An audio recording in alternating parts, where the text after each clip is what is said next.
Assalamualaikum warahmatullahi wabarakatuh. الفاتحة الشريف إلى حضرة النبي المصطفى سيدنا ومولانا محمد صلى الله عليه وسلم وعلى آله وأزواجه وأولاده وذريته وإخوانه من الأنبياء والمرسلين وجميع الصحابة والتابعين وتابعين والشهداء والصالحين وجميع الملائكة المقربين ثم إلى أرواح جميع أولياء الله الكرام من مشارق الأرض إلى مغاربها برها وبحرها خصوصا إلى سلطان والعشاء عبد القادر الجيلاني وأئمة الأربعة رضي الله عنهم ثم إلى أرواح جميع أولياء التسعة الذين بلغوا نبينا ثم إلى أرواح جميع مشايخنا وشيخ مشايخنا ومعلمينا وأساتذتنا ثم إلى أرواح جميع أهل قبورنا وأهل قبور والدينا وإلى أرواح جميع أهل قبور من حضر في هذا المجلس من المسلمين والمسلمات والمؤمنين والمؤمنات عامة كافة من مشارق الأرض إلى مغاربها برها بحرها وبحرها اللهم اغفر لهم وارحمهم وعافهم واعف عنهم شيء لله لنا ولهم الفاتحة. أعوذ بالله من الشيطان الرجيم بسم الله الرحمن الرحيم الحمد لله رب العالمين الرحمن الرحيم مالك يوم الدين إياك نعبد وإياك نستعين اهدنا الصراط المستقيم صراط الذين أنعمت عليهم غير المغضوب عليهم ولا الضالين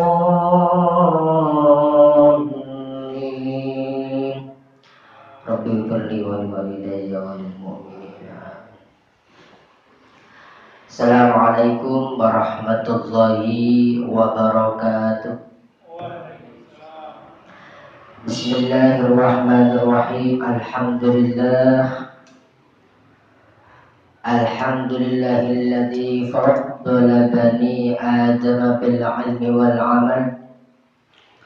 Assalatu wassalamu ala Rasulillah sayyidina wa maulana Muhammadin Sayyidil Arabi wal Ajam wa ala alihi wa ashabihi an-nujaba'il bararatil kiram. Amma ba'd.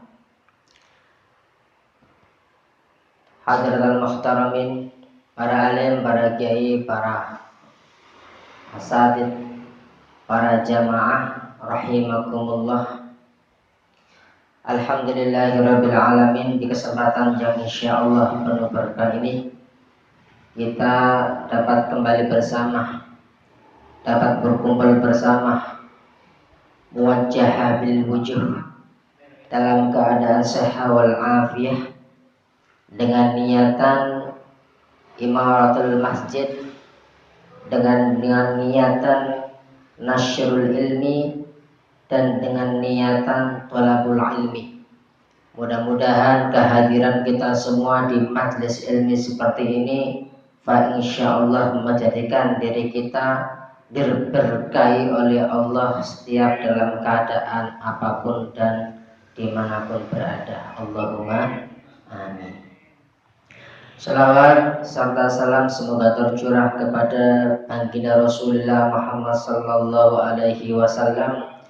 Mudah-mudahan di malam Jum'ah atau malam Kamis malam Jum'ah, Pak, insyaallah dengan kita menghadiri majelis ta'lim, mudah-mudahan kita menghidupkan malam ini dengan amaliyah yang dicintai oleh baginda Rasulullah Muhammad sallallahu alaihi wasallam, dengan harapan semoga kita kelak menjadi umat beliau yang dicintai, yang mendapat syafaat fi yaumil qiyamah. Amin Allahumma amin. Para jamaah rahimakumullah, mari kita lanjutkan kajian kita Riyadhus Shalihin kemarin masih berkisar tentang hal-hal yang erat hubungannya dengan ikhdarun niyah atau menghadirkan niyah dalam setiap amal perbuatan, perkataan, baik yang nyata maupun yang samar. Oleh karenanya, marilah kita pahami bersama, kita kaji bersama hadis yang nomor 9. Qala al-mu'allif rahimahullahu ta'ala wa nafa'ana bihi wa bi'ulumihi fid darain amin ya rabbal alamin. Kama qala sayyikhuna wa murabbi ruhina bismillahirrahmanirrahim. Wa an Abi Musa Abdullah bin Qais al-Ash'ari. Hadis yang ke-9 diriwayatkan oleh Abi Musa, yakni Abdullah bin Qais al-Ash'ari radhiyallahu anhu qala Sa'ila Rasulullah sallallahu alaihi wasallam. Beliau berkata bahwasanya Rasul pernah dikasih pertanyaan. Anir rajuli yuqatilu syaja'ah. Dari laki-laki yuqatilu syaja'ah, yang ikut berperang tapi niatnya supaya dia itu dipandang sebagai orang yang sangat pemberani. Wa yuqatilu hamiyatan, atau dari seorang laki-laki yang ikut berperang dengan niatan ada sifat kesombongan. Wah, gagah, seperti itu. Wa yuqatilu riya'an, atau laki-laki yang ikut berperang dalam hatinya ada unsur riya atau pamer. Ayyu dzalika fi sabilillah. Apakah itu semua termasuk di jalan Allah ya Rasulullah? Rasul diberi pertanyaan seperti ini. Bagaimana keadaannya seorang laki-laki yang ikut berperang ya Rasul, tapi ada niatan supaya dia dipandang sebagai orang yang pemberani, ataupun dipandang sebagai orang yang sangat gagah, ataupun dalam hatinya timbul suatu ujub ataupun sifat sombong, ataupun ada pamer, memperlihatkan amal perbuatan. Ayyu dzalika fi sabilillah. Apakah itu semua juga termasuk perang di jalan Allah? Kemudian Rasul menjawab. Faqala Rasulullah sallallahu alaihi wasallam.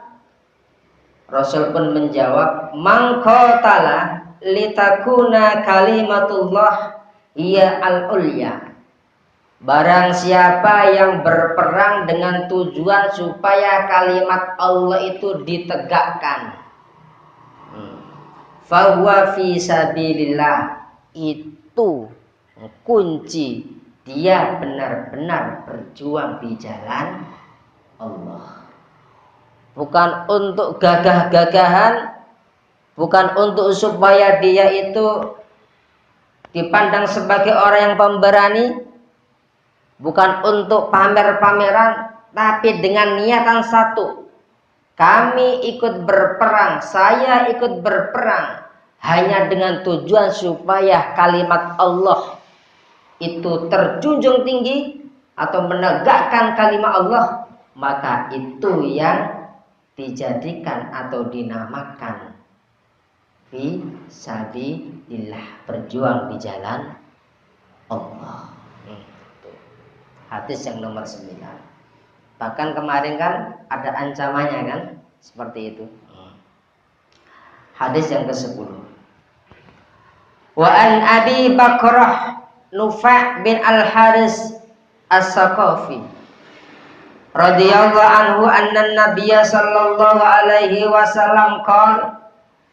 Hadis yang ke-10 dari Abi Bakrah Nufa' bin Haris As-Saqafi, bahwasanya Rasulullah Muhammad sallallahu alaihi wasallam itu berkata, beliau bersabda, idal taqal muslimaini bisayfaihima, ketika ada dua orang laki-laki Islam, Muslim, ataupun kelompok Islam semuanya, ketika bertemu bisayfaihima, mereka semua sama-sama menghunuskan pedangnya.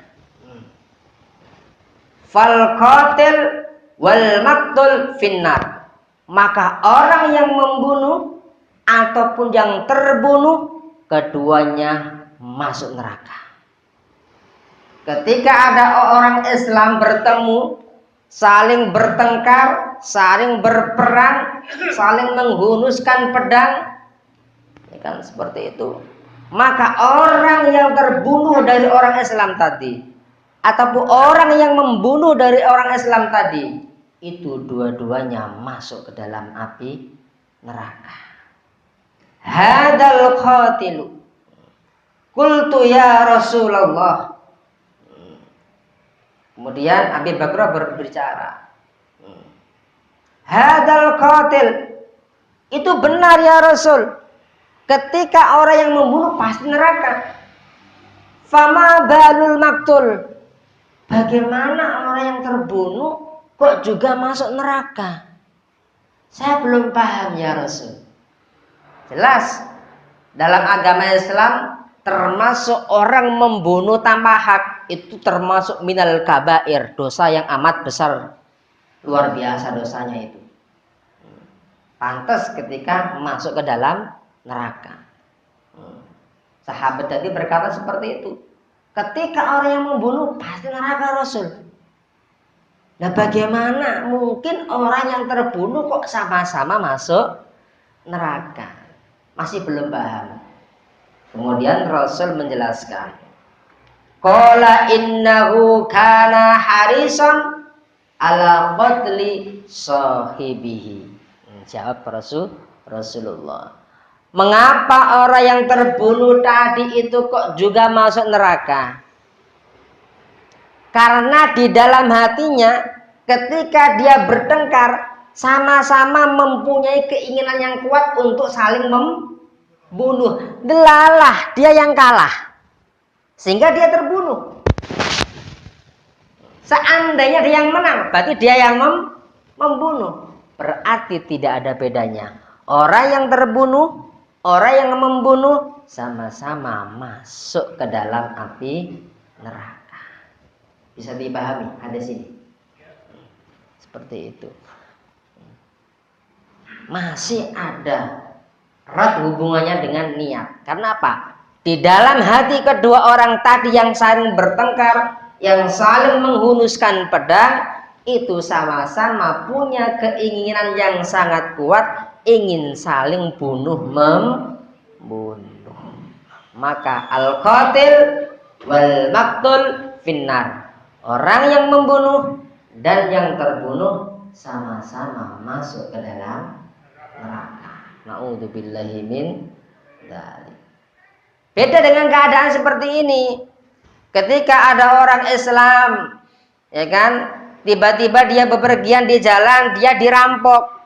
Yang merampok juga orang Islam. Contoh, sama-sama orang Islam. Yang satu tujuannya merampok, yang satu dia mempertahankan jiwa dan hartanya. Perang. Kebetulan yang kalah yang dirampok, perampok yang menang, akhirnya terbunuh. Ataupun kebalikannya, delalah yang dirampok itu yang menang, akhirnya perampoknya tadi yang terbunuh. Beda bahasan kalau seperti ini. Kalau yang membunuh yang dirampok kok menang, dia tidak ada hukum seperti hadis ini, karena dia membunuh dengan alasan apa? Mempertahankan harta dan jiwa. Bahkan seandainya dia kalah kok mati, dikategorikan sebagai mati syahid. Bukan syahid dunia maupun akhirat, tapi syahidul akhirah. Ya Allah, orang yang meninggal dunia karena mempertahankan jiwa dan hartanya dari orang jahat kok mati, kategorinya juga termasuk orang yang mati syahid. Beda dengan hadis ini, ya kan? Sama-sama gagah, kan? Sama-sama pengen tampil berani, contohnya, sehingga hatinya merasa terbakar. Aku yang paling jos, onda aku, akhirnya perang. Sama-sama menggunuskan pedang. Yang membunuh dan yang dibunuh sama-sama masuk ke dalam api neraka. Karena masih ada hubungannya dengan yang namanya ini. Maka dalam syariat Islam itu ada istilah yang namanya maqasidus syariah. Dasar-dasar tujuan ditegakkannya syariah. Apa itu syariah? Syariah itu merupakan sebuah aturan, rambu-rambu, aturan dari Allah Subhanahu wa ta'ala yang harus dijalankan oleh setiap manusia. Ada yang isinya perintah, ada yang larangan, ya, seperti itu namanya syariah. Ya, tujuan daripada syariah itu ada 5. Nanti salah satunya adalah ada hubungannya dengan yang tadi, bunuh, membunuh dan lain sebagainya. Nanti saya terangkan. Tujuan daripada syariah atau maqasidus syariah yang pertama itu adalah hifdzuddin. Mengapa syariah ditegakkan, dilaksanakan? Karena untuk menjaga agama manusia. Ketika manusia tidak menjalankan syariah, maka terancam agamanya, jauh dari Allah, jauh dari ilmu, sehingga dia tidak dapat membedakan mana yang menjadikan orang itu keluar dari agamanya, mana yang menjadikan dia itu kuat di agamanya, karena tidak tahu syariah. Tidak bisa membedakan mana yang halal, mana yang haram, mana yang hak, mana yang batil, sehingga dapat merusak agamanya.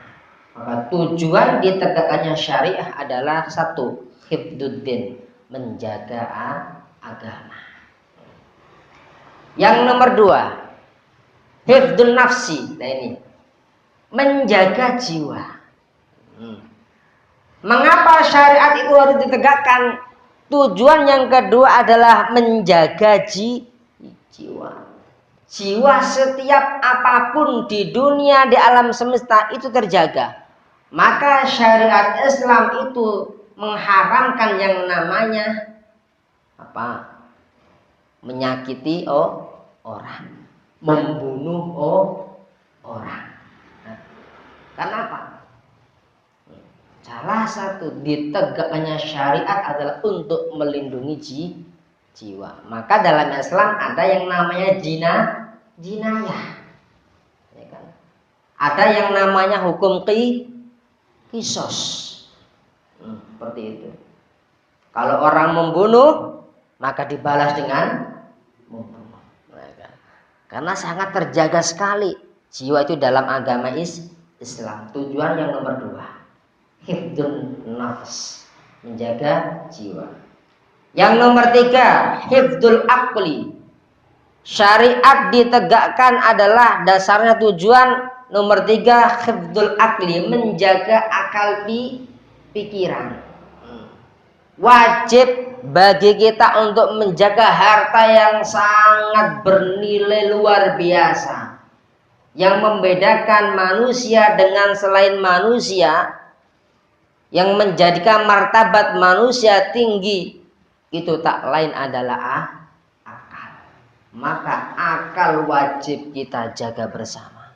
Maka dalam Islam ada yang namanya Allah atau syariatnya Allah mengharamkan yang namanya khamr karena merusak akal.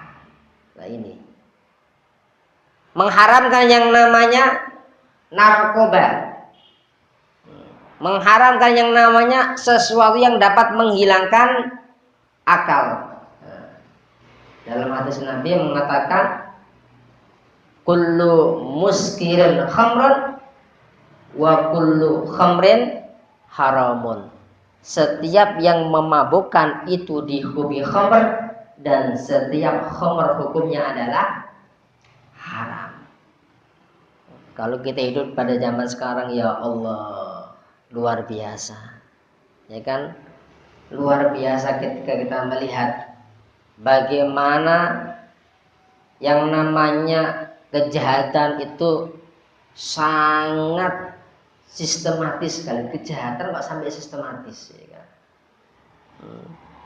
Narkoba dibuat bentuk seperti permen, aman, ya kan? Nah, seperti itu. Campur makanan aman, campur minuman aman, ya. Makanya ketika kita hidup di zaman globalisasi seperti ini, harus benar-benar ekstra hati-hati. Banyak sekali hal-hal yang dapat menyebabkan, menimbulkan, merusak, hilangnya akal pikiran. Maka agama mengharamkan hal seperti ini. Salah satu bentuk daripada tujuan ditegakkannya syariah. Yang nomor 4, hifdzun nasl atau hifdzun nasab, menjaga garis keturunan atau keturunan. Makanya Islam itu sangat memperhatikan yang namanya hubungan antara laki-laki dan perempuan, supaya anak-anak yang dilahirkan ini merupakan anak yang halal. Artinya anak yang bukan dari hubungan di luar nikah. Maka sangat dijaga sekali anak-anak tersebut itu merupakan anak-anak yang keluar dari hubungan halal antara suami dan istri. Salah satu ditegakkannya syariat adalah menjunjung tinggi, menjaga yang namanya keturunan. Sehingga Islam mengatakan zina haram, bahkan termasuk minal kabair, dosa sangatnya luar biasa besarnya zina. Ataupun hal-hal yang menyebabkan ke zina juga haram. Maka dibatasi antara hubungan perempuan dan laki-laki. Kata Nabi, al-mada'u minan nifaq. Ketika ada orang laki-laki dan perempuan itu berduaan, maka dalam kategorinya itu termasuk al-mada'. Mada itu kalau diartikan pada era sekarang itu pacaran. Al-mada' minan nifaq. Pacaran itu merupakan satu hal kemunafikan. Bahaya tidak kalau seperti ini. Karena apa? Termasuk apa itu? Itu termasuk babun min babiz zina. Pintu dari pintunya zina awalnya adalah pacaran. Makanya al-khalwah ini haram antara laki-laki dan perempuan. Sehingga ada sebuah hadis mungkin ini, kalau tidak salah. Ma khala rajulun wa imra'atun illa salithuha syaitanun, ya. Ketika ada orang laki-laki dan perempuan berduaan di tempat yang sepi, maka tak lain dan tak mungkin adalah orang yang ketiga adalah siapa? Setan. Orang yang ketiga setan. Apa itu? Nafsu. Nafsu dari si laki-laki, nafsu dari si perempuan. Ketika berduaan di tempat yang sepi, apa yang terjadi? Pegang tangan, sudah tahu rasanya. Oh, pegang tangan seperti ini rasanya, dibisikin. Masa hanya pegang tangan sila? Orang enak, coba dipeluk. Ya. Dek, saya mau peluk. Silahkan, ya.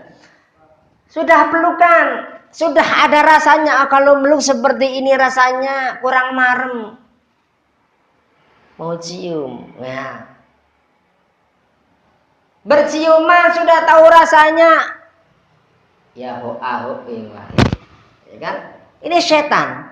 Makanya sangat rawan sekali ketika ada muda-mudi berduaan di tempat yang sepi. Dipastikan yang ketiga adalah setan. Setan ini yang menimbulkan nanti akan timbul yang namanya perzinaan. Makanya salah satu penegakan daripada syariat, maqasidus syariah yang nomor 4 adalah hifdzun nasl, menjaga keturunan. Kalau ada anak ala sekarang pacaran ala Islami, tidak ada ya. Islam itu mengenal pacaran, tidak ada istilah pacaran, itu tidak ada. Bahkan dalam Islam sendiri itu antara nador itu dibahas sangat detail sekali, ya kan? Nador, apa itu nador? Pandangan antara laki-laki dan perempuan itu sangat dijelaskan secara detail dalam agama Islam. Hanya melihat loh ini, apalagi sampai meraba, memegang. Hukum melihatnya saja, ketika ada seorang laki-laki dengan sengaja memandang, melihat perempuan dengan syahwat, haram. Padahal belum apa-apa ini loh. Hanya melihat tok. Ya Allah, ya. Aduh, cantiknya. Andaikan saja dia mau jadi, ya. Itu sesuatu yang syahwatnya datang. Hanya melihat tok itu sudah dihukumi haram ketika timbul yang namanya syahwat. Nah, apalagi sampai memegang, merangkul, mencium, ya kan? Sampai zina. Naudzubillahi, maka termasuk hukum dalam Islam yang berat, salah satunya adalah apa? Zina. Ketika dia sudah bersuami maupun beristri kok zina, Islam harus dirajam. Berat sekali ini, ya kan? Ditanam atau dikubur sampai leher di tengah jalan atau di pinggir alun-alun kota, ketika ada orang lewat lempar dengan batu kecil sampai meninggal dunia. Loh, ini hukumnya orang zina, ya kan? Hadnya orang zina. Ketika masih muda-mudi, ya kan, belum menikah, ketahuan zina, didera berapa? 100 kali dengan cambuk yang terbuat dari pelepah kurma. Nah, pelepah kurma kalau dibayangkan itu kan semacam ranting yang berduri. Ketika dicambukkan di punggung orang, kantil Pak, kantil, kan? Menempel, daging sama kulitnya langsung menempel di duri tersebut. Ya mati, ya kan? Bayangkan 100 kali derahannya sama dengan hukum mati kan, sama, hampir sama itu kan. Ya Allah, ini maqasidus syariah sangat dijaga sekali. Dan yang terakhir adalah hifdzul mal, menjaga harta benda. Makanya Islam sangat mengatur bagaimana orang itu dilarang untuk menguasai, memakan haknya orang lain. Walaupun sesuatu itu mungkin tidak berharga, hanya 100 rupiah misal, haram hukumnya. Ketika orang itu tidak rela atau tidak ridho. Makanya Islam mengharamkan yang namanya apa? Mencuri, merampok, gosok. Gosok itu, tahu gosok nggih? Ngertos nggih? Gosok itu memakai haknya orang lain tanpa seizin yang punya. Nah, gosok saja hukumnya haram, apalagi sampai mencuri, merampok, garong dan lain sebagainya. Itu dilarang, diharamkan dalam Islam. Lah, 5 tujuan ini yang harus kita laksanakan bersama. Hifdzuddin, menjaga agama, menjaga akidah. Hifdzun nafs, ya kan? Menjaga jiwa. Seperti itu. Terus hifdzul akli, menjaga akal pikiran. Hifdzun nasab, menjaga keturunan. Dan yang terakhir adalah hifdzul mal, menjaga harta. Ini. Kita lanjut hadis ke-11. Wa an Abi Hurairah radhiyallahu anhu qala Rasulullah sallallahu alaihi wasallam, dari Abu Hurairah, Rasul bersabda, sholatul rajul jama'atan, salatnya seorang laki-laki, bahkan perempuan, maksudnya seperti itu, walaupun yang dibuat contoh itu laki-laki. Sholatnya seseorang jama'atan dengan berjamaah, tazidu ala sholatihi, itu bisa tambah daripada sholatnya fisukihi di pasar, wabaiti di rumahnya sendiri. Artinya sholat dalam keadaan munfarid atau sendirian. Bid'an wa isyrina darajah, itu melebihi 20 derajat. Kalau disyairkan dalam syair Jawa kan 27. Nah, seperti itu. Ada hadisnya. Sholatul jama'ati afdalu min sholatul fadli napa niku? Bisyaba'atin wa isyrina darajah. Sholat berjamaah itu lebih utama daripada sholat sendirian dengan 27 derajat pahalanya. Nah, seperti itu. Wa dzalika anna ahadahum idza tawadda'a ahsanal wudu. Oleh karena itu, anna ahadahum, sesungguhnya salah satu dari orang-orang itu idza tawadda'a, ketika mau berwudu, fa ahsanal wudu, menyempurnakan wudunya. Ketika kita ingin ke masjid, bahasanya seperti itu. Summa atal masjidah, kemudian ke masjid. Ketika ada orang berwudu, menyempurnakan wudunya dengan tujuan dia ingin ke masjid. Apa tujuannya? La yuridu illa sholata, la yanhaju illa sholatu. Dengan tujuan tak lain adalah hanya untuk melaksanakan sholat. Wudu dari rumah, wudunya disempurnakan dengan niat ingin mendatangi masjid, hanya satu tujuannya, menjalankan sholat.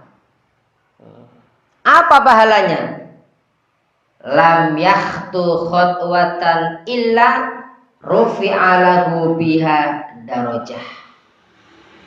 Tidak ada langkahan tatkala dia melangkah dari rumah ke masjid, satu langkah itu kecuali akan diganti oleh Allah dengan derajat yang diangkat oleh Allah Subhanahu wa ta'ala. Satu jangkaan saja diganti oleh Allah dengan derajat kemuliaan. Wa khutta anhu biya khoti'ah. Satu jangkaan dari orang itu akan dapat melebur kesalahan-kesalahan yang pernah dilakukan. Ya Allah, hatta yadkhulal masjid, sampai dia sampai ke masjid, masuk masjid. Ya tinggal mengalihkan, seandainya kita semua dari rumah ke sini berapa langkah kaki kita. Ya, seperti itu. Pakai motor, rodanya. Ya, pakai motor ya, rodanya kira-kira berputar berapa kali dalam 1 menit misal. Ya Allah, sangat luar biasa pahalanya. Faida dakhalal masjidah, dan ketika dia sudah masuk ke dalam masjid, kana fis shalah maka natis shalah biyatah bizuhul malaikah, maka pahalanya sebagaimana orang yang melaksanakan sholat. Dan dia tidak mau beranjak pergi, hanya untuk intidar. Ngerti intidar? Intidar itu kalau dibahasakan itu orang-orang Jawa itu ngenteni atau menunggu. Di maghrib tidak mau pulang lagi sampai mau menjelang sholat isya, hanya di masjid. Tujuannya satu, ingin menjalankan sholat berikutnya. Maka ketika dia di masa menunggu itu, walaupun tidak sholat, pahalanya sama dengan orang yang sholat. Amat luar biasa. Ya Allah, ini bukti kasih sayangnya Allah terhadap umat Rasulullah Sallallahu Alaihi Wasallam. Pahalanya ya Allah amat luar biasa. Bukan hanya itu, wal malaikatu yusholluna ala ahadikum ma dama fi majlisihi alladhi sholla fihi. Bahkan ketika orang itu belum beranjak dari tempat semula yang dibuat sholat tadi, malaikat akan meminta kepada Allah untuk memberi istighfar atau pengampunan rahmat kepada orang tadi. Ketika kita sholat misal maghrib di pojok sana, selesai sholat maghrib, wiridan, sampai menunggu sholat isya masih duduk di tempat semula, artinya duduk di tempat sholat yang tadi, maka malaikat itu akan memintakan ampun kepada Allah dengan berdoa seperti ini: Allahumma rahamhu, Allahumma ighfir lahu, Allahumma tub alaihi ma lam yu'di fi ma lam yuhdis fihi. Ya Allah, ya Allah, rahmatilah orang itu. Doanya malaikat. Ya Allah, ampunilah dia. Ya Allah, terimalah taubatnya. Malam yu'di fihi, malam yuktis fihi.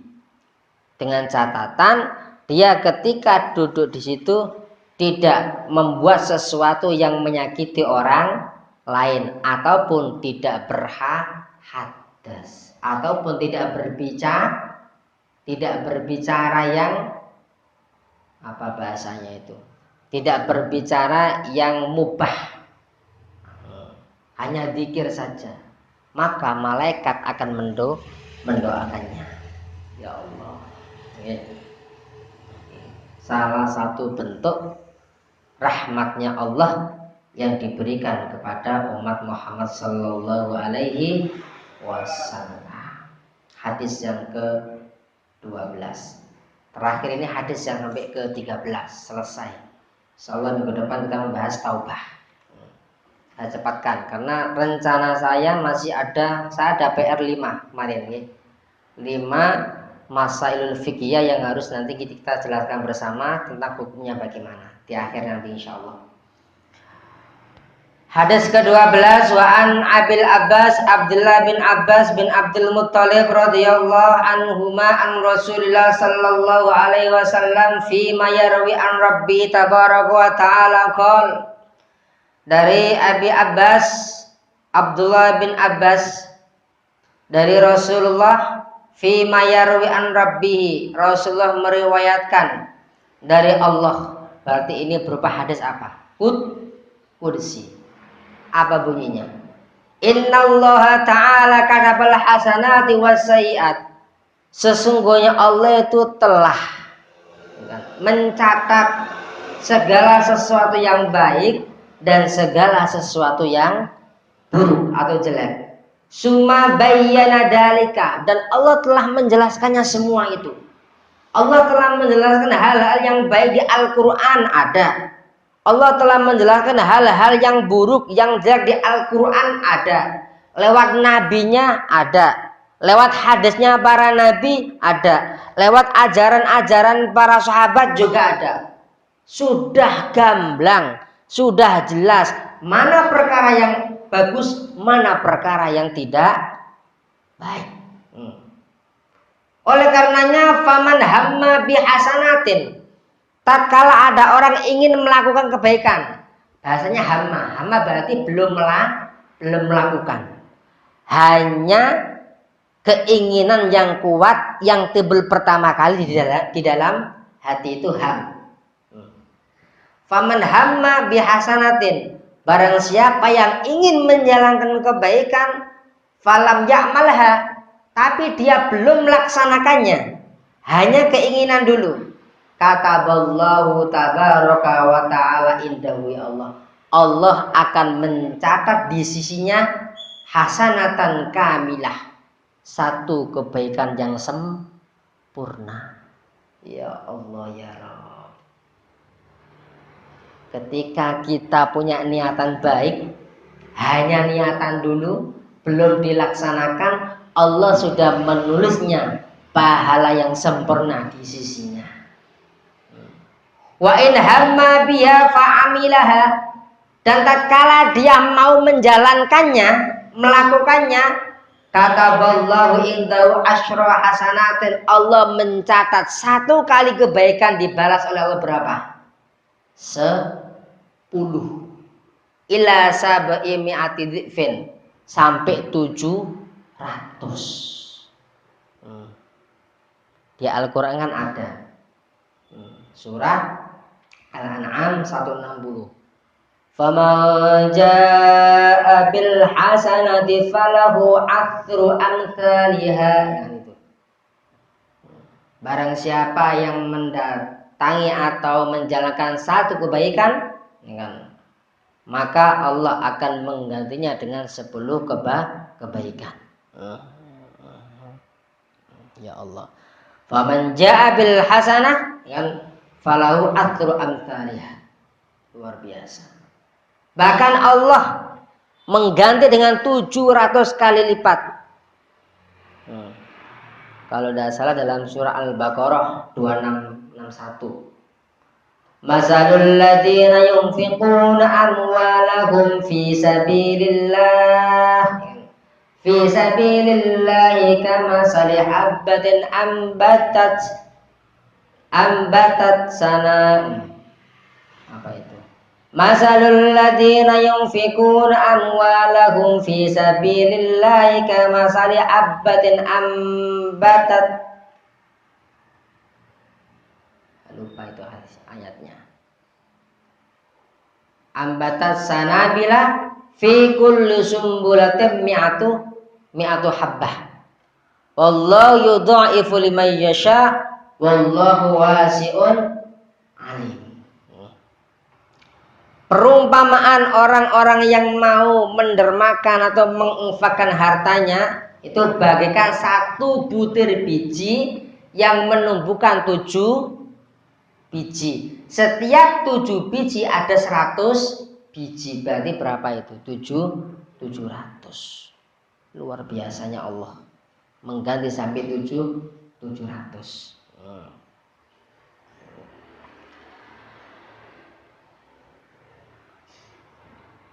Wa in hamma bisayyatin, tatkala ada orang ingin melakukan sebuah kejahatan, hanya ingin dulu, ingin.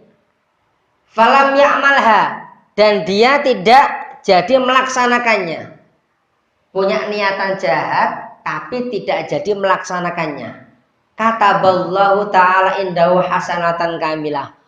Allah memberi pahala yang sempurna. Orang jahat tidak jadi. Ada niatan jahat tapi tidak jadi dilaksanakan, maka orang tersebut mendapat pahala sempurna dari Allah. Wa in hamma biha fa'amilaha, tatkala dia ingin punya niatan kejahatan dan dia melaksanakannya, kataballahu sayyi'atan wahidah, Allah hanya mencatat 1 kejahatan, dicatat 1 kejahatan juga. Beda dengan tadi, 1 kebaikan diganti oleh Allah dengan 10 kebaikan, bahkan sampai dilipat gandakan sampai 700 kebaikan. Ya Allah, ini adalah tentang ada hubungannya dengan yang namanya ham atau niyah. Hadis terakhir ini ada sebuah hikayah, saya bacakan. Wa an Abi Abdurrahman Abdillah bin Umar bin Khattab radhiyallahu anhu ma qala sami'tu Rasulullah sallallahu alaihi wasallam yaqul, dari Abdurrahman Abdullah bin Umar bin Khattab, beliau berkata, sami'tu Rasulullah, saya mendengar dari Rasulullah sallallahu alaihi wasallam yaqulu, beliau berkata, in talaqa salatatu nafarin mimman kana qablakum. Dulu ada 3 orang sebelum kamu sedang melaksanakan sebuah perjalanan. Hatta awahumul mabitu ila gharin, di tengah perjalanan sehingga dia menemukan ada sebuah goa, kemudian ketiga orang itu menginap di dalamnya, tidur. Fadakhaluhu. Mereka bertiga masuk. Ketika mereka bertiga masuk, fanhadarat sakhratun minal jabal. Tiba-tiba ada satu batu besar menggelinding dari atas dan jatuh sehingga apa? Fasaddat alaihimul ghor. Sehingga pintu gua tadi tertutup rapat. Padahal di gua tadi ada orang tiga tadi. Bingung, faqalu. Ketika kejadian seperti itu mereka semuanya berkata, innahu la yunjikum min hadhi sakhrah. Sesungguhnya hal seperti ini tidak akan bisa menyelamatkan kita semua. Fi hadhi sakhrah, dari batu besar ini. Illa antadullah, illa antadullah, illa antadullah bisolihi a'malikum. Kecuali ayo sama-sama yuk berdoa dengan Allah dengan amal baik kita sama-sama. Allah nanti membukakan batu itu. Ini ceritanya ada orang sedang bepergian, ketika orang tadi masuk ke dalam gua untuk beristirahat, tiba-tiba ada batu besar menggelinding dari atas dan menutupi mulut gua. Sehingga ketika orang ini semuanya tidak bisa keluar. Sehingga satu sama yang lain saya berucap, jangan putus asa. Ayo kita bersama-sama berdoa kepada Allah dengan satu amal kebaikan yang dulu pernah kita lakukan. Mudah-mudahan Allah menerima doa kita. Ya, seperti itu. Begitu berembuk. Terus orang yang pertama bilang seperti ini. Qala rajulun minhum Allahumma kana li abawani, ya Allah, saya itu mempunyai dua orang tua syekhoni yang telah sangat sepuh, tua sekali. Kabironi, sangat tua. Wa kuntu la agbiku qablahuma ahlan wala malan. Dan saya belum pernah sekali mendahului ketika orang tuaku belum makan, aku tidak berani makan. Bahkan keluargaku pun tidak saya beri makan. Selagi saya belum melihat orang tuaku makan terlebih dahulu. Orang yang tadi doa sama Allah seperti itu. Fana abi talabu syajar. Yauman, pada suatu hari aku sedang mencari dedaunan untuk ternak. Berarti ya kambing mungkin. Pada zaman dulu kan kambing. Di tempat yang sangat jauh. Falam aruh alaihima, sehingga aku belum dapat melihat kedua orang tua aku tadi. Sudah makan apa belum? Hatta nama. Sehingga saya melihat ketika saya pulang, saya telah melihat kedua orang tuaku telah tertidur. Sangat lelap. Fahalabtu lahuma wabukahuma. Dan saya berencana memerah susu untuk nanti saya akan berikan kepada kedua orang tuaku. Fawajadtuhuma naimaini fakarihtu an ugdahuma wa an agbiga qablahuma ahlan aw malan.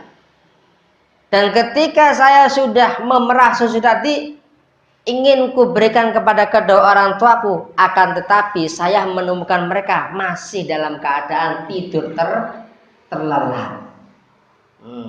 Falabistu wal qadaku ala yadi, sehingga saya hanya berdiam diri dengan memegang cawan ataupun gelas tadi yang berisi apa? Susu.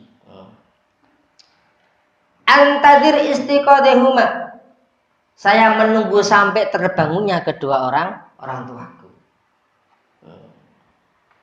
Hatta barikal fajar, sehingga terbit fajar. Wasobiyah yatado gauna inda kodamai.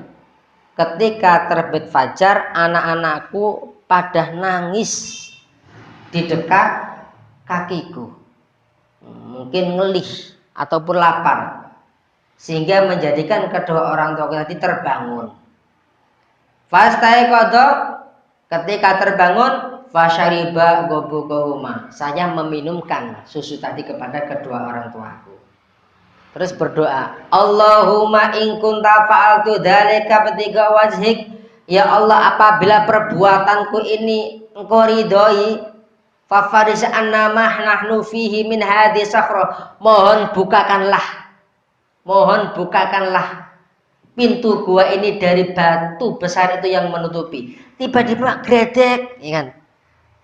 Tiba-tiba setelah orang pertama tadi itu berkata atau berdoa kepada Allah dengan amal perbuatannya tadi, tiba-tiba batu besar tadi yang menutupi mulut gua terbuka sedikit. Gredek. Ya. Akhirnya orang yang kedua semangat berdoa. Masih belum dapat dilewati sih. Ya. Terus orang yang kedua cerita. Qala al-akhar Allahumma innahu kanat li ibnatu amin. Ya Allah, saya dulu mempunyai sepupu perempuan. Jadi anak perempuannya paman. Berarti sepupu. Sepupu itu boleh dinikah. Halal hukumnya. Di masyarakat itu banyak yang tidak tahu. Sepupu itu boleh dinikah. Tapi kurang bagus. Ya. Di orang yang kedua ini berkata, ya Allah, dulu saya mempunyai seorang sepupu. Kanat ahabban nas ilayya. Dan dia merupakan salah satu orang yang sangat aku cintai sekali. Wa fi riwayatin kuntu ihibbuha ka'asyaddi ma yuhibbur rajul. Saya mencintainya sebagaimana orang-orang itu mencintai. Ya kan?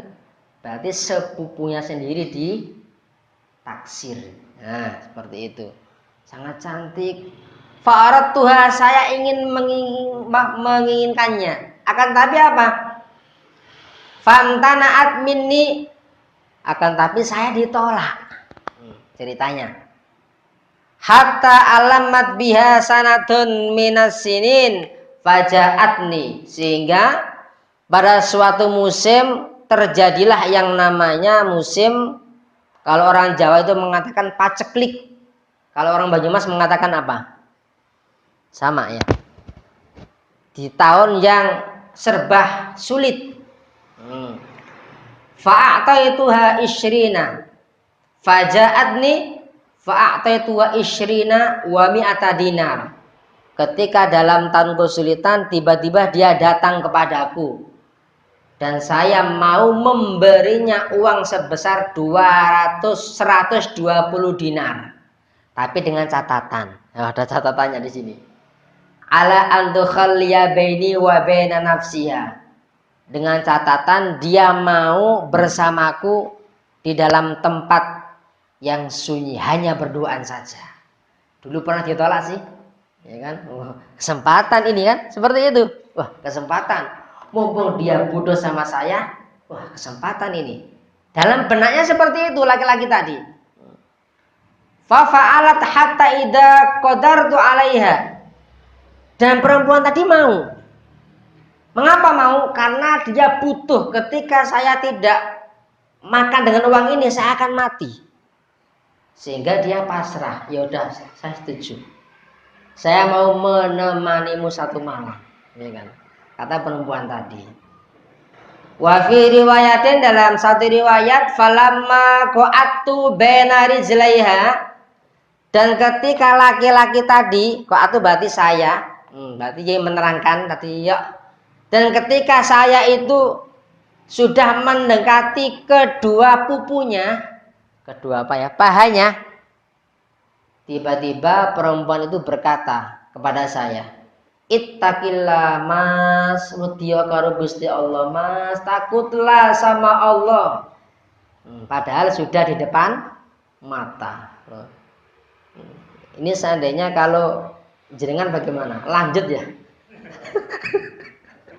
Lanjut apa? Ittaqullah ya.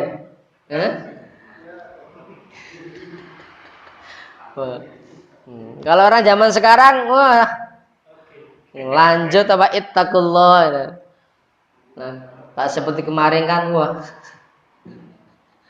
ada makanan harga 80 juta ya, rame ini ada karuan ya.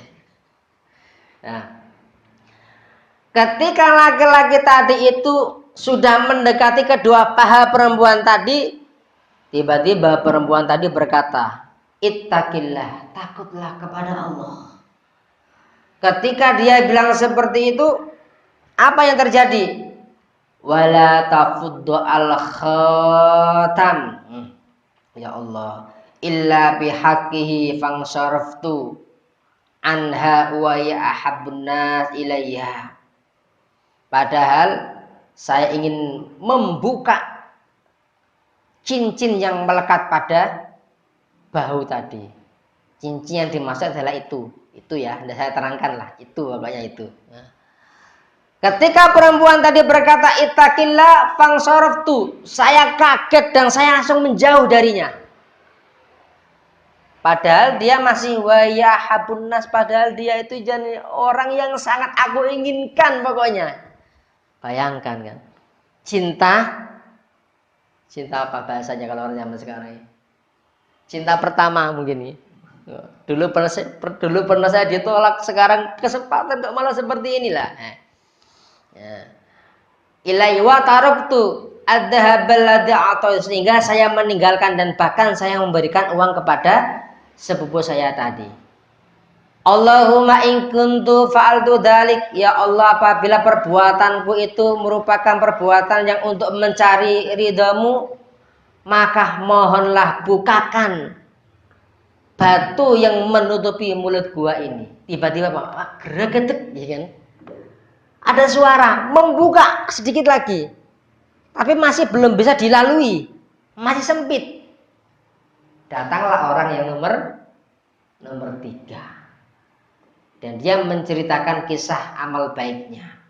Wa qala as-salisu, Allahumma sa'jartu ujara'a wa ataituhum. Ya Allah, saya dulu pernah menyewa seorang buruh, beberapa buruh. Wa ataituhum, dan saya memberikan upahnya. Ghaira rajulin wahidin, kecuali hanya satu yang belum kukasih upah.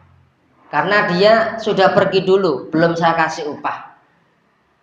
Tarokalladzi lahu wa dhahaba fasammartu ajrahu hatta haqa surat minhu al-amwal, sehingga upah yang mau saya berikan tadi belum saya berikan, sehingga saya itu membuat usaha dengan uang upah dari pekerja tadi.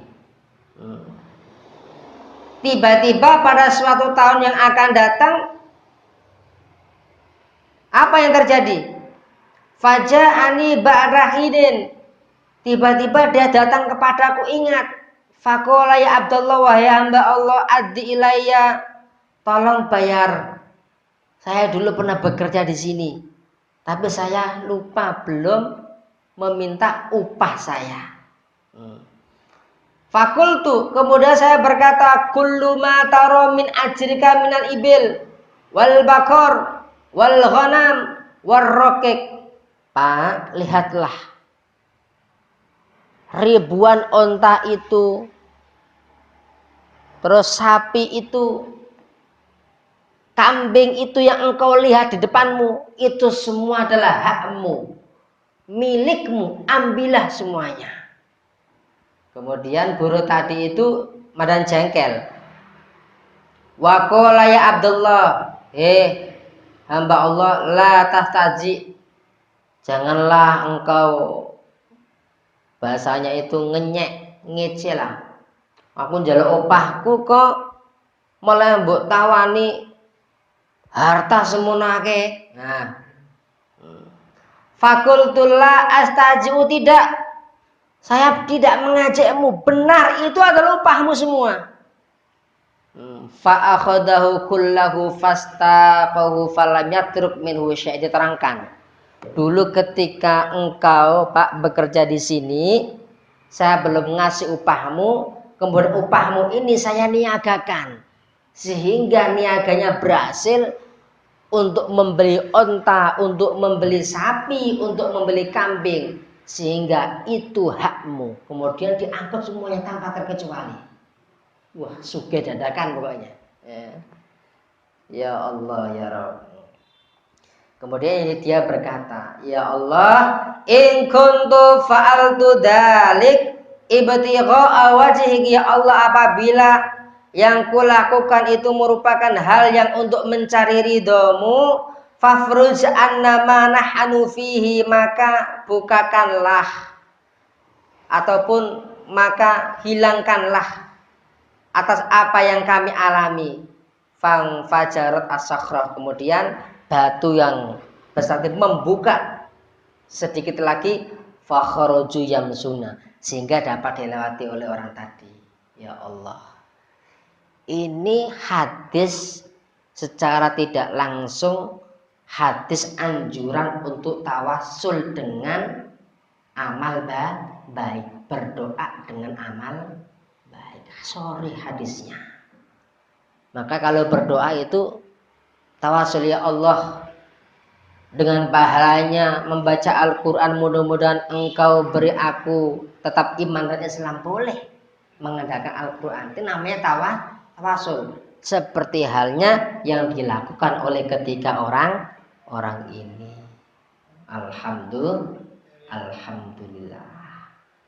Alhamdulillah 13 hadis yang berhubungan dengan ikhlas, dengan ikhdarun niyah sudah kita kaji secara bersama-sama. Mudah-mudahan kita semuanya dapat belajar bersama. Mudah-mudahan manfaat dunia hatal akhir. Insyaallah untuk kajian berikutnya kita nanti akan membahas babut taubah. Bab yang kedua adalah bab tentang taubah. Alhamdulillah. Untuk sesi berikutnya, insyaallah nanti saya mau bahas kemarin ada beberapa soal redaksi yang masuk ke kami, yang insyaallah ini saya bahas 5 pembahasan. Saya bacakan ya. Kemarin dari Mas.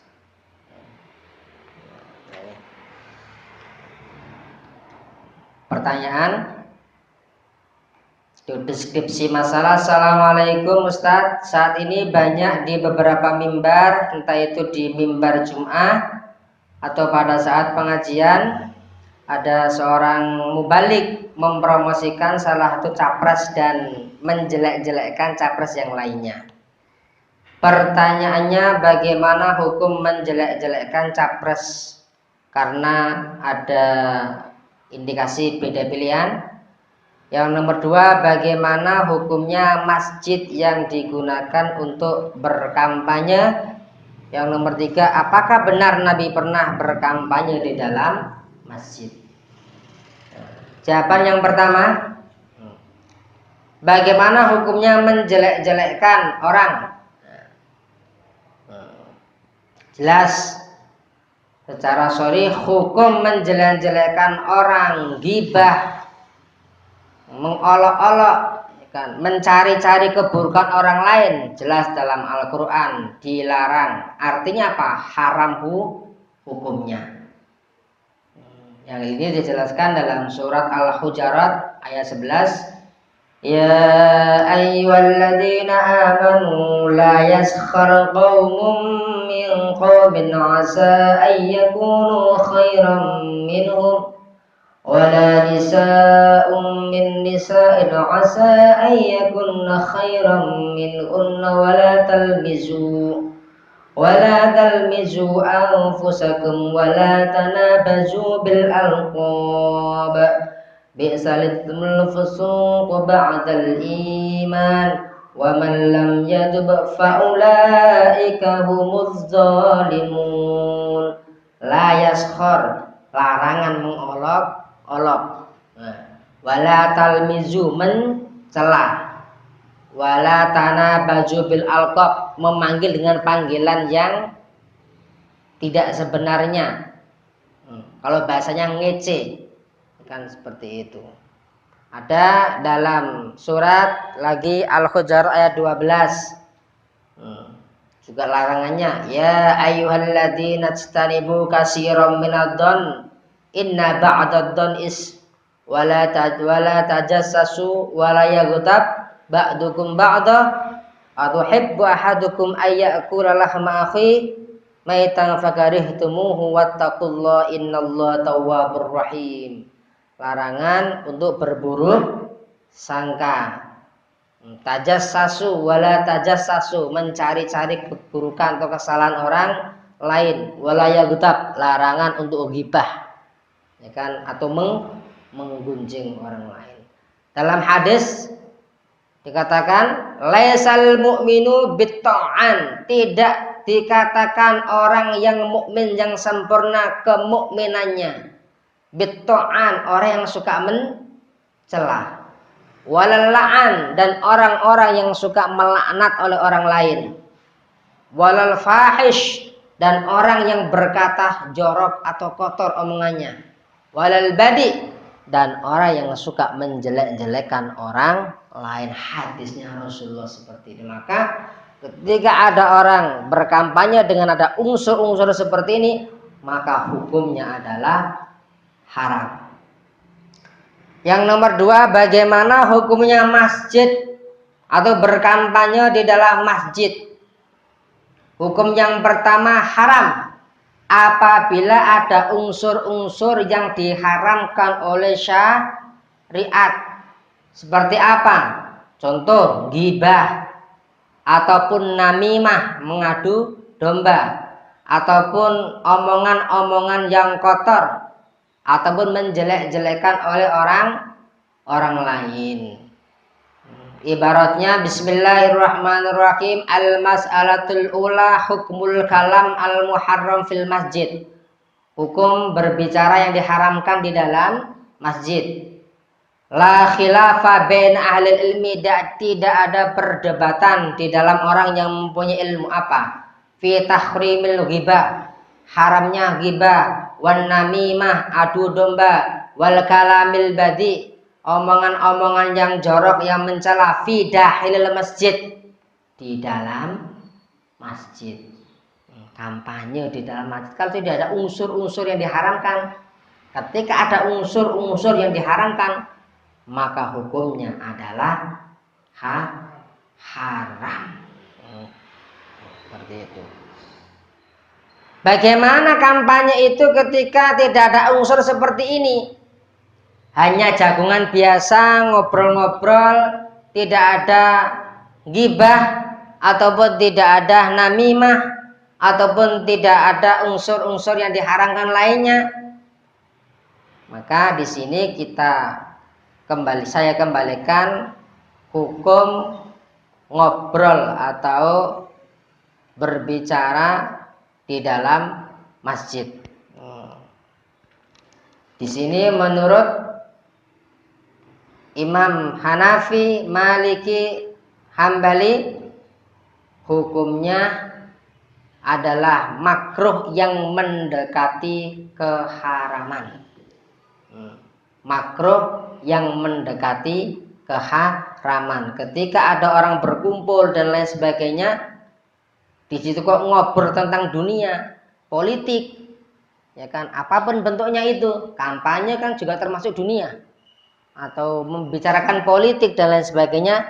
Menurut ketiga imam ini, hukumnya makruh tahrim atau makruh yang mendekati keharaman. Dengan alasan bagaimana? Li'annal masajida lam tubna lahu. Alasannya apa? Karena masjid dibangun bukan tempatnya untuk berdiskusi hal-hal yang bersifat duniawi, kampanye politik. Ini. Tapi kalau menurut Imam Syafi'i, selagi pembicaraannya itu pembicaraan yang mubah, yang diperbolehkan, maka at-tahaddus bil hadisi al-mubah fil masjid wa bi umuri dunya wa ghariya minal mubahah, itu mubah. Menurut Imam Syafi'i, ketika pembicaraannya itu termasuk pembicaraan yang latar belakangnya masih diperbolehkan walaupun urusan dunia, maka hukumnya mubah, dengan catatan apa? Tidak mengganggu orang yang sholat ataupun orang yang beribadah di dalamnya. Termasuk di sini saya ambil ibarat dari kitab Fathul Qadir, ada kitab Nailul Autor, dan juga tafsir Ibnu Katsir. Saya bacakan pelan-pelan. Bismillahirrahmanirrahim. Dalam kitab Fathul Qadir, ikhtalafal fuqaha fi kalam fil masajid. Fadaba al-Hanafiyah wal Malikiyah wal Hanabila ila karahatil kalam fil masajid bi amrin min umuri dunya fa innahu makruhun wal karahatu tahrimiyatun li annal masajida lam tubna lahu. Menurut ketiga Imam Hanafi, Maliki, Hambali, hukumnya haram yang mendekati ke dalam hukumnya makruh yang mendekati ke dalam keharaman. Jadi hukum-hukum seperti ini harus kita ketahui bersama. Ada tambahan, ketika kampanye ini disamakan dengan yang namanya muamalah. Artinya muamalah itu apa? Seperti jual beli dan lain sebagainya. Itu hukumnya juga termasuk makruh. Karena kampanye kan kita berdagang, menawarkan, pilihlah dia, ya kan? Pilihlah dia, itu baik ya. Ketika ini kampanye dilarikan sebagaimana muamalah, maka hukum asalnya juga termasuk adalah makruh. Dari kitab Nailul Autor. Ini yang pertama. Pertanyaan yang kedua, bagaimana hukum mengirim doa atau selamatan atau sedekah kepada mayit? Apakah pahalanya sampai ke dalam mayit? Jawaban adalah qiraah ataupun bacaan-bacaan yang dikirim kepada mayit maupun selamatan yang dikirim kepada mayit, hukumnya adalah di sini pahalanya itu sampai kepada mayit. Banyak literatur kitab yang mengatakan sampai. Salah satunya adalah dalam kitab Bughyatul Mustarsyidin, I'anatut Talibin, Mizan Kubra, kitab Ahlus Sunnah wal Jamaah. Saya bacakan sebagian. Di dalam kitab I'anatut Talibin, wa qala al-Muhyi at-Tabari yasilu lil mayyit kullu ibadatin tufa'alu wajibatan aw mandubatan. Nah, seperti itu. Pahalanya sampai ke mayit setiap ibadah yang dikerjakan, baik itu sunnah maupun wajib. Yang pahalanya bagaimana? Yang pahalanya itu dikhususkan atau diberikan kepada mayit. Boleh. Itu dalam kitab Ahlussunnah wal Jamaah, ajma'al ulama, para ulama sepakat ala anna doa, bahwa sesungguhnya doa lil amwat, untuk orang-orang mati, yang fa'uhum, itu bermanfaat bagi mereka, wa yasiluhum sawabuh, dan pahalanya akan sampai. Seperti itu. Baik doa, selamatan dan lain sebagainya, hukumnya adalah sampai. Banyak sekali literatur kitab yang mengatakan seperti itu. Sedekah, bacaan dan lain sebagainya. Pertanyaan yang ketiga. Assalamualaikum, saya seorang mu'alaf yang baru belajar Islam. Bolehkah kalau sholat sambil melihat catatan yang ditempelkan di dinding, melihat saya belum hafal untuk membaca ayat-ayat maupun bacaan-bacaan sholat? Redaksinya seperti ini. Jawabannya adalah sangat dianjurkan, bahkan wajib apabila itu untuk menjaga hafalan. Terangkan dalam sebuah kitab Majmu' Syarah Muhadzab, lau qara'al Qur'ana minal mushaf, ketika ada orang sholat dengan membaca Al-Quran, dengan membawa kertas ataupun membawa Al-Quran, lam tabdul sholatu, sholatnya tidak batal. Sawa'an kana yahfadu amla, baik dia itu hafal bacaannya maupun tidak. Bal yajibu alaihi dzalik, bahkan wajib idza lam yakfat al-Fatihah. Ketika seseorang itu tidak hafal surah Al-Fatihah kok bisa membaca, wajib membawa bacaan, baik di bawah maupun ditempelkan di dinding. Bahkan wajib. Nah, bagaimana hukumnya orang yang belum bisa membaca Al-Quran, membaca surat Al-Fatihah ketika sholat? Di sini ada tata caranya dalam kitab Fathul Mu'in. Wa man jahula atau jahila jami'al Fatihah, apabila seseorang itu tidak bisa sama sekali membaca surah Al-Fatihah walam yumkinuhu ta'alluma, dan dia tidak mungkin untuk belajar dalam waktu yang sangat dekat, qabla dhaikil waqti, wala qiraah fi nahfi mushaf, bahkan membaca pun sangat sulit, lazimah, maka diwajibkan bagi dia apa? Qira'ata sab'a ayatin walau mutafarriqah, diganti dengan 7 ayat selain surah Al-Fatihah. Lam yangkus hurufah, yang tidak mengurangi hurufnya apabila mampu, maksudnya seperti itu, dengan bismillahnya dan lain sebagainya. Ya Allah. Ketika tidak mampu bagaimana? Sehafalnya. Alhamdulillahirabbil alamin, diulang-ulang sampai hurufnya itu kira-kira sampai surat Al-Fatihah, walaupun hanya yang dibaca adalah bismillah. Ketika belum mampu lagi bagaimana? Diganti dengan dzikir Allahu Akbar, subhanallah, walhamdulillah, wala ilaha illallah. Boleh bagi orang yang benar-benar belum mampu untuk membaca surah Al-Fatihah. Dzikir pun tidak bisa karena mu'alaf, maka sholatlah dengan keadaan bacaan diam. Diamnya itu diperkirakan seolah-olah dia membaca surah Al-Fatihah waktunya, durasinya. Maka Islam itu sangat luar biasa, tidak memaksa. Ada step by stepnya. Tidak mampu ini laksanakan ini, tidak mampu lagi laksanakan ini, dan lain sebagainya. Ya, ada 2 lagi, mungkin sudah jam 9:30. Masih ada 1 lagi. Teruskan apa tidak, Mas Ayo? Redaksinya. Ada 1 pertanyaan lagi yang belum dibahas. Disampaikan apa sudah ini? Disampaikan, nggih.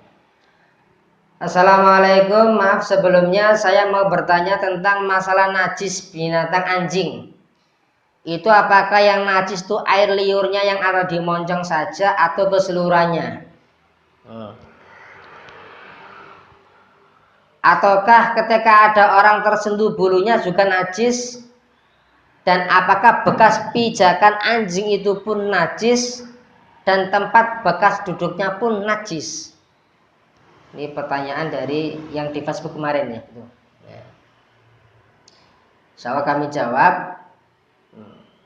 Semua apa-apa yang ada di dalam anjing, baik itu air liurnya, bulunya, dagingnya, dan seluruh anggota tubuhnya, itu dihukumi najis. Tidak ada pengecualian. Keterangan dari kitab Al-Hawil Kabir.